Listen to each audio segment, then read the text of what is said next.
ఓం శాంతి. మనకి కార్తీక మాసంలోనే మొదటి సోమవారం విశేషంగాన. అయితే మనకి కార్తీక సోమవారం కొంచెం చెప్పుకున్నాం కదా, ఇందులో విశేషమైన ఒక కథ ఉంది.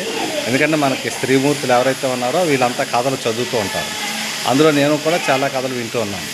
అందులోంచి అత్తా కోడళ్ళు ఉన్నప్పుడు నుంచి నలుగురు కోడలు ఉన్నప్పుడు ఆ కోడలు బాగా ఇబ్బంది పెడుతూ చేస్తుంటే, చాలా చాకరీ చేస్తుంటే తన నుంచి తెలియకుండా గుప్తంగా ఏంటంటే ఒక కొండలోని దీపం, ప్రమిద దీపం వెలిగిస్తారు. వీళ్ళు గుళ్ళకి వెళ్ళి ఆడంబరంగా చక్కగా అన్నీ చేస్తూ ఉంటారంట.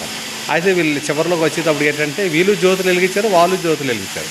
కాకపోతే ఏంటంటే చివరికి వెళ్తేటప్పుడు ఏంటంటే ఎవరైతే ఈవిడ ఉందో, ఈ ప్రమిదను ఎత్తి వెలిగించిందో, గుప్తంగా చేసుకుంటూ అన్ని సేవలు చేస్తుందో ఆవిడ స్వర్గానికి వెళ్ళిందంట, వీళ్ళు వెళ్ళలేదంట. అంటే అలాగా దీపాలు వెలిగిస్తే స్వర్గానికి వెళ్ళిపోతుంటే మరంతమంది ఇన్ని దీపాలు వెలిగిస్తున్నాం కదా. అంటే దీని అర్థం ఏంటంటే ఆత్మజ్యోతి వెలిగించినప్పుడు దాని గుణాలు, సంస్కారాలు అన్నింటిలోనూ పరివర్తన రావాలండి.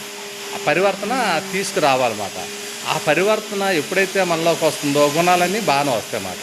అంటే వీళ్ళు ఏంటంటే అహం మాట, మేము దేవుడిని పూజిస్తున్నాం, దేవుడిని చేస్తాం, దేవుడు మాకే ఇస్తాడు కదని ఒక ఇదన్నమాట. అయితే అవన్నీ ఏంటంటే కథల పురాణంలో చెప్పారు. ఇందులో ఏంటంటే మనకు ఒక స్లోగన్ కూడా, ఆత్మశుద్ధి లేని ఆచారం ఎలా, చిత్తశుద్ధి లేని శివ పూజలుగా.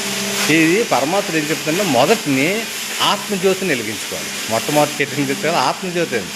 ఆత్మ మనకు భగవద్గీతలో సత్యంగా చెప్పారు. ఆత్మ అవినాశి, అగ్నిలో కాలదు, నీటిలో తడవదు, ఆత్మ ఏది వేధింపబడదు, ఆత్మ శరీరానికి అతీతంగా ఉంటుందని చెప్పారన్నమాట. అందువల్ల అయితే ఆత్మ ఎప్పుడు కూడా పరమాత్మ చుట్టూ తిరగాలి. ఈ తిరిగినప్పుడు పరమాత్మలో ఉన్న క్వాలిటీలు కానీ గుణాలు కానీ ఉండాలి. అయితే మాయ ఏం చేస్తుందంటే తిరగనదన్నమాట. మాయ ఏం చేస్తుందంటే ఆటంకాలు వేయడం, విఘ్నాలు వేయడం చేస్తుంటుంది. ఎందుకంటే మాయ తయారు చేసిన ఈ ఊబిలోని దీన్నే సాలిగుళ్ళ మనం ఇచ్చేసంటే సాలీడు ఎలాగైతే ఎలాగ అల్లుకొని చుట్టుపోయింది, మళ్ళీ అందులోంచి బయటకు రాలేకపోతుంది. అలాగే మన జీవితాలు కూడా ఇందులో బంధనాలు అయిపోయాయి.